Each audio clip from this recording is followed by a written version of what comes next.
Arlo was keen to head home, but an owl called Sigrid stopped him. As Chancellor, she had a budget for someone to deal with the local slither scale problem. If he wanted the job, he best join her in the Rangers Guild. Arlo had heard the sniffling of the heron leagues away. Ernest was the most skilled fisherman in the ratdom, or had been. In between sobs, he told Arlo he'd dropped his best rod in a well. The warden offered to find it, if only to stop the noise.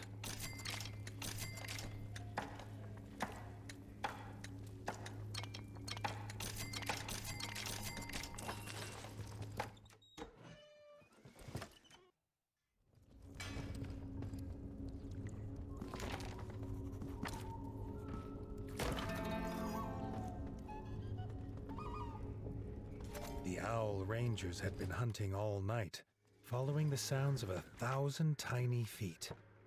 This was a battle they did not wish to do alone. Arlo wondered how many they would be facing.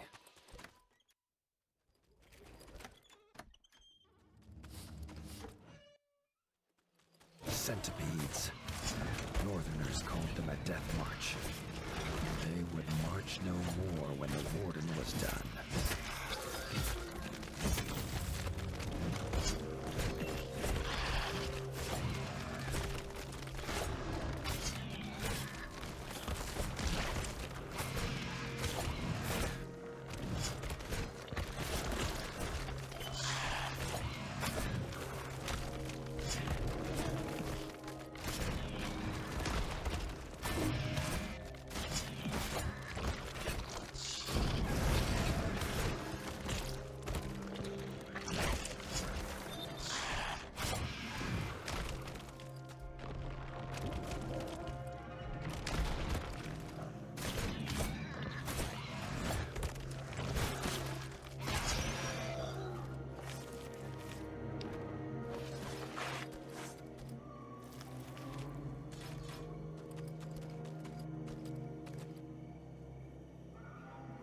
The first nest was destroyed. As a way to pay for the keep, he relished the challenge and almost wished there were more than one nest left.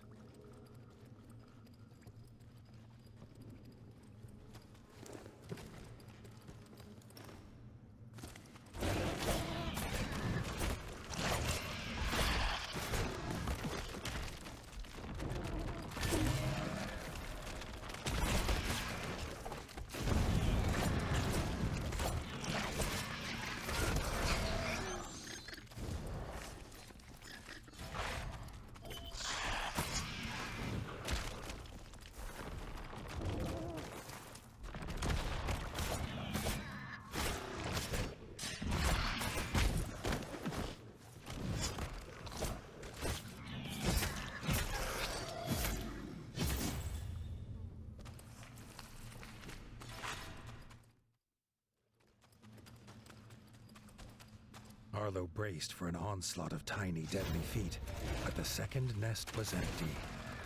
As he started to destroy the nest, he felt the fur on the back of his neck stand on end.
understood now how one beast could feel like an army. He wondered if he would get a bonus for felling this giant as well.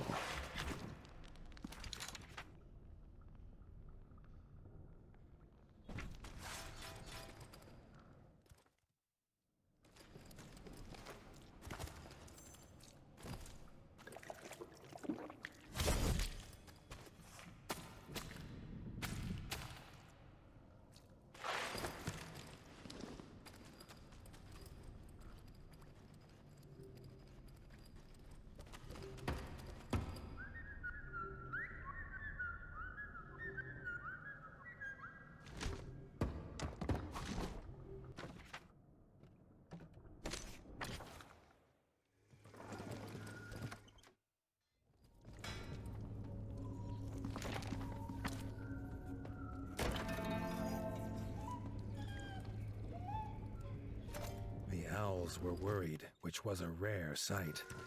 A slither scale nest was nearby with a fresh clutch of eggs. The nest had to be destroyed before they hatched and unleashed chaos. Too late. The nest was a riding snare of slither scale. If any escaped, who knew how many would fall prey to them? Arlo would not let that happen.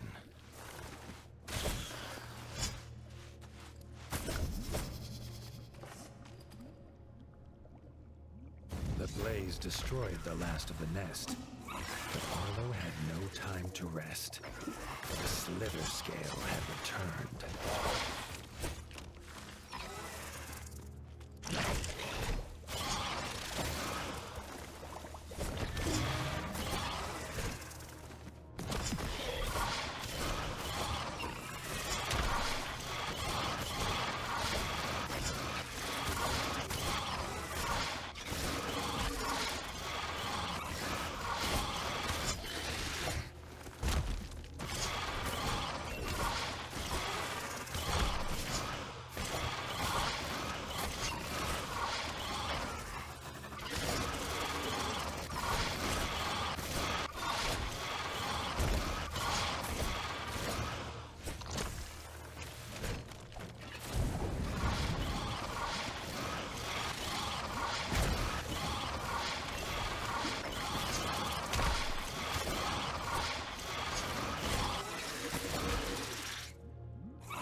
With the slither scale defeated, the forest settled into tranquility once more.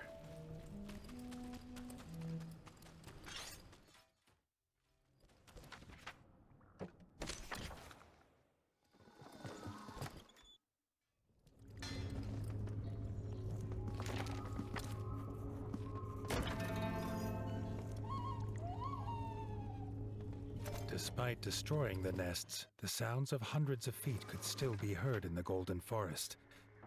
They had to be cleared out, and Arlo was quick to volunteer.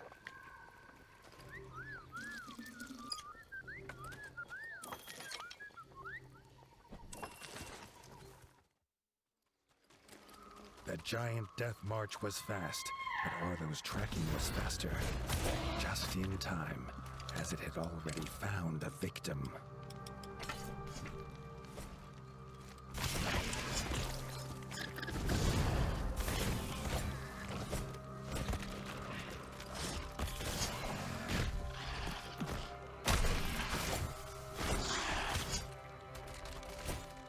The villager was grateful for the rescue. They had been collecting herbs at the ditch opposite the village when the death march attacked. It still had business there, it seemed.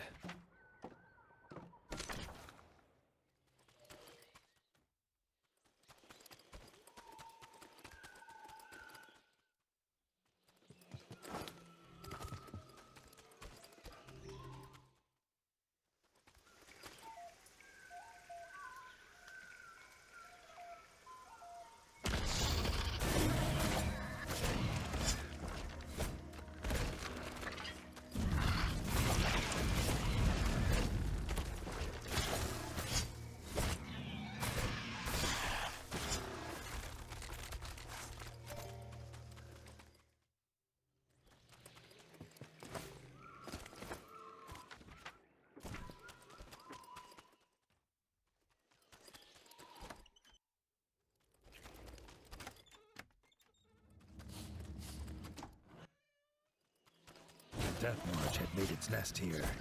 When the villager disturbed it, the giant creature chased them away in fear for their young.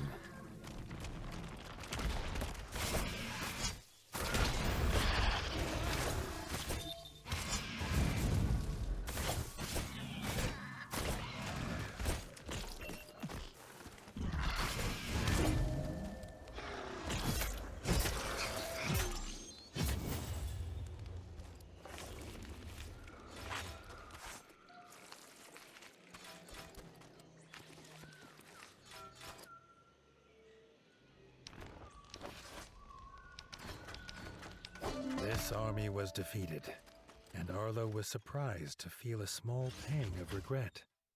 The creature had only wished to protect its nest.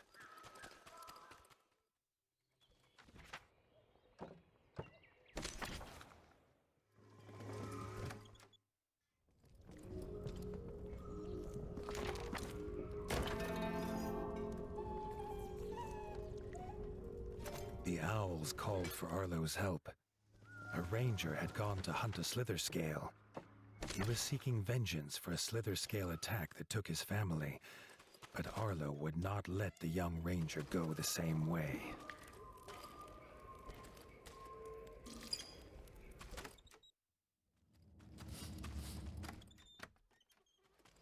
Arlo found the ranger was already locked in battle with the slither scale. He would not survive long fighting alone.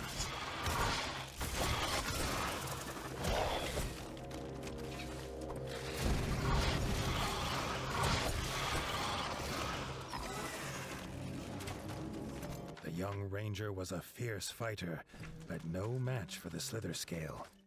He barely thanked Arlo for helping him in this fight before he took off, seeking another.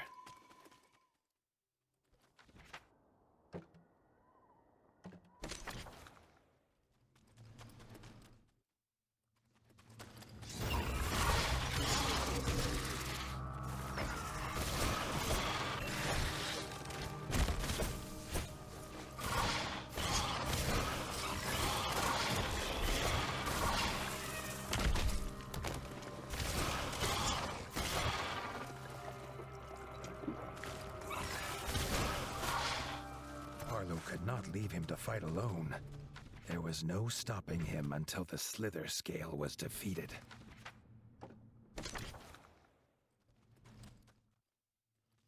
The slither scale's lair.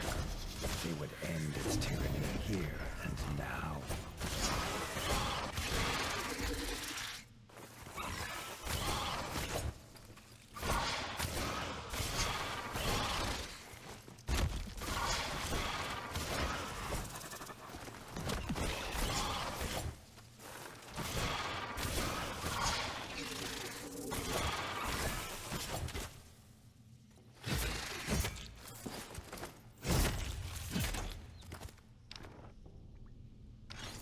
The slither scale was defeated at last. The young ranger took no spoils, and with only a brief hoot of thanks, he was gone. Arlo hoped the ranger's thirst for revenge was finally sated.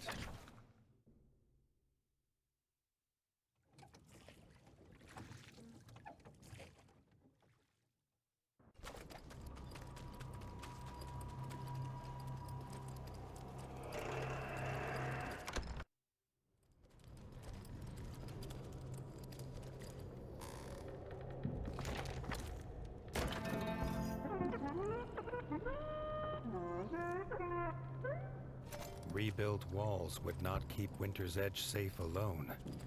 They needed weapons and armor, but had no smith. Leaf knew of a master crafter living in the rift, if Arlo was of an open mind.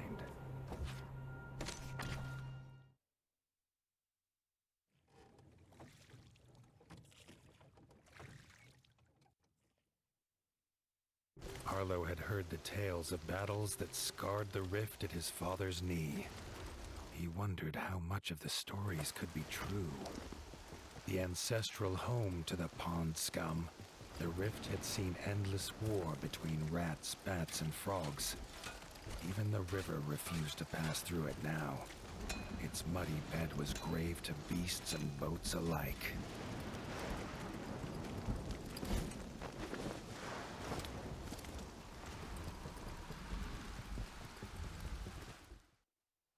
Arlo's foot slipped on something that was not another bone. Bottles were littering the muddy path now. Whoever left them could not be far.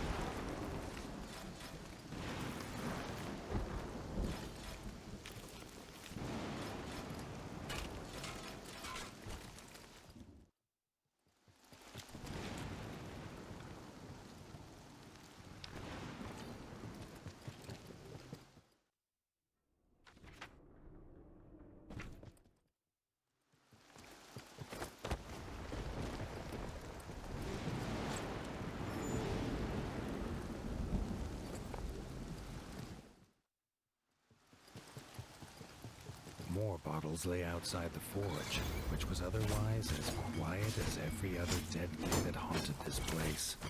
The pile of bottles was large, even for one who drinks like a merman, and it seemed to be breathing. Arlo was amazed the merman could swing his hammer, let alone see who he was hitting. A couple of thumps on the head soon brought him to his senses. Following him inside, Arlo realized this must be the smith, but his furnace was as cold and broken as the merman's spirit. The smith hunted bottles as he told Arlo of his woes. The frogs had attacked the village, kidnapping his wife and apprentice daughters. He would not light his forge until they were home. This was a problem Arlo swore he could solve. The smith took some strength from this. He introduced himself as Ron and flashed a grin, telling Arlo the frogs didn't take everything.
While hardly a full armory, Ron had what was needed.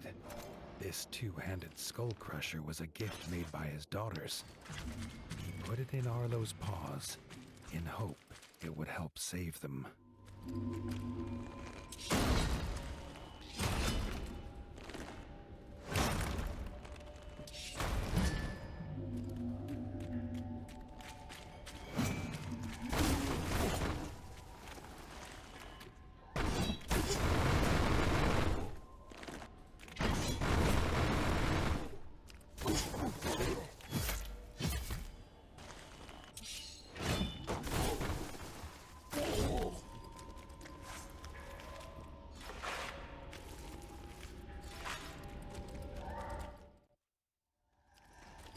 Together, the pair ventured on, heading towards the frog camp situated in the ruined temples.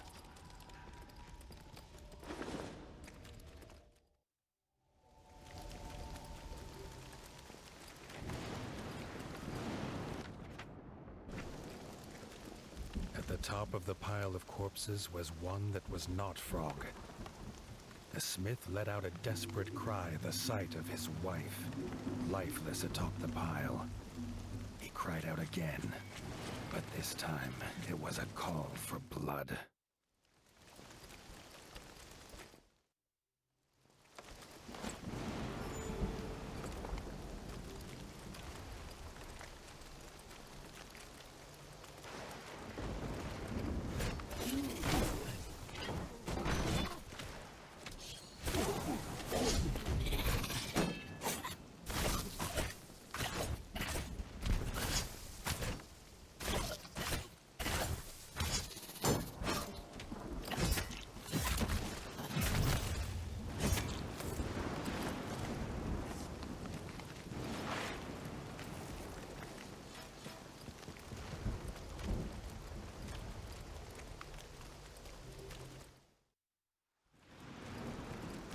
The old rat that stood before Arlo was barely able to raise his head, and his one cloudy eye felt as though it was looking through the warden.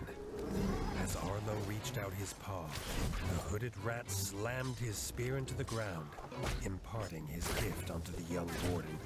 Arlo was glad to have met the old rat.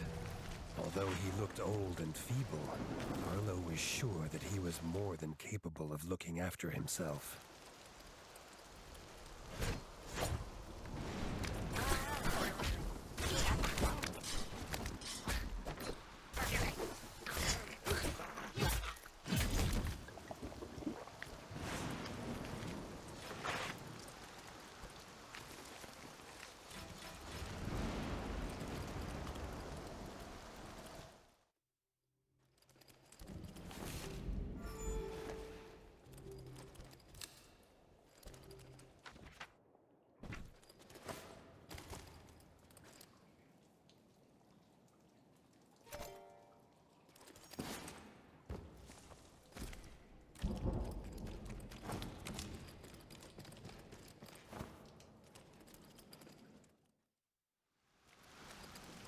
Before Arlo could act, Ron was in the clutches of the enemy.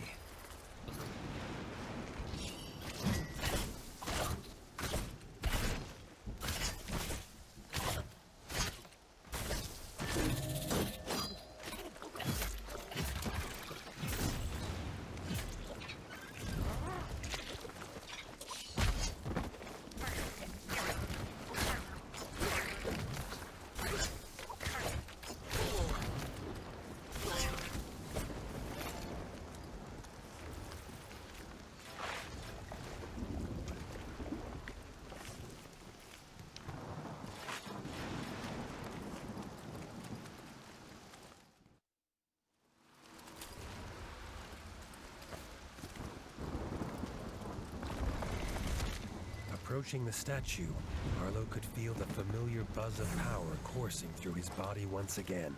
As he left the statue, Arlo could feel a new power coursing through his body.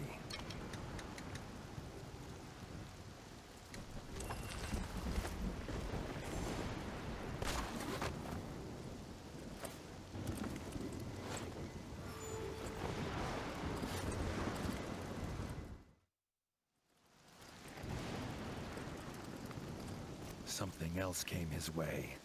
Tumbling down the temple stair, Arlo was met with another horror. The head of the smith. It was Arlo now who took up the battle cry.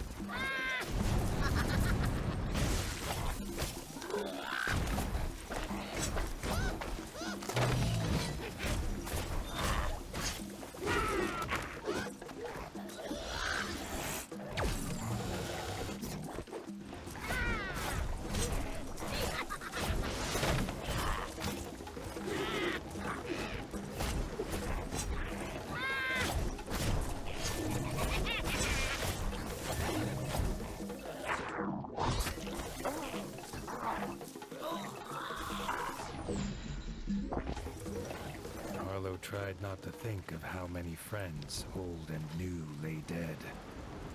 He still had more to do. Rita and Ruby were free, but without their father, there was little for them here. Arlo offered them a new home at Winter's Edge, and a forge to continue in their father's footsteps. The mermaids were grateful, and said they would find their way to the keep once they had laid Ron to rest.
The Night card. Although considered a common card, in the right paws, it has a great deal of power.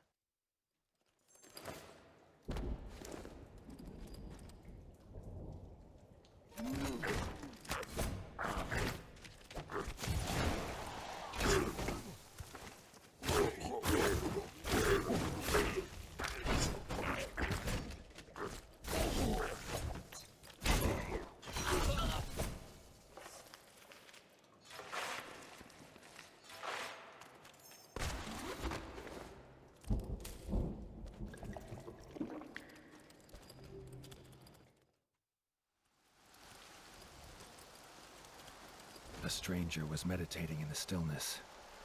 Arlo gasped. It was a frog. Before he could lift his blade, the frog croaked that he was an outcast, named Short Tongue. He'd come to rebuild the ancestral home of Bogmire Forge, a place for frogs who sought peace. No sooner had they agreed a truce than the two warriors had to fight.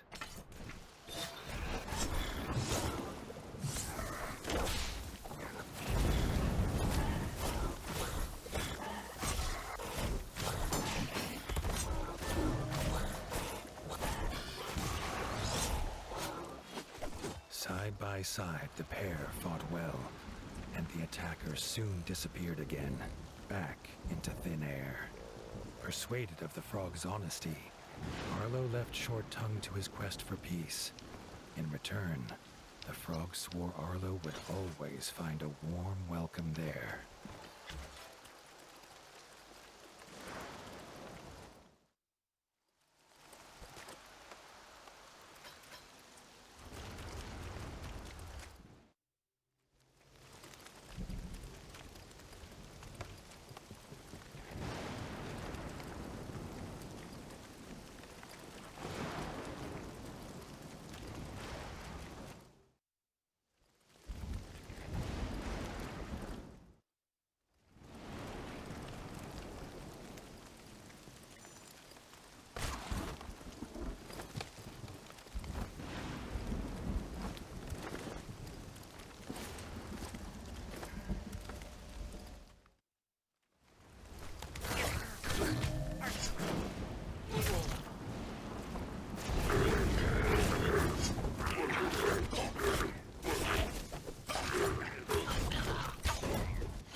Maggie was gifted at finding shiny treasures, but had lost her precious silver spectacles.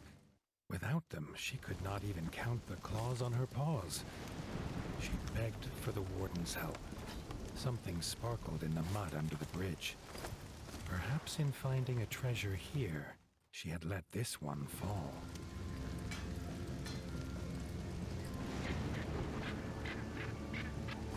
So delighted was Maggie at the return of her spectacles, she even offered Arlo her rarest treasure of all, a very small discount.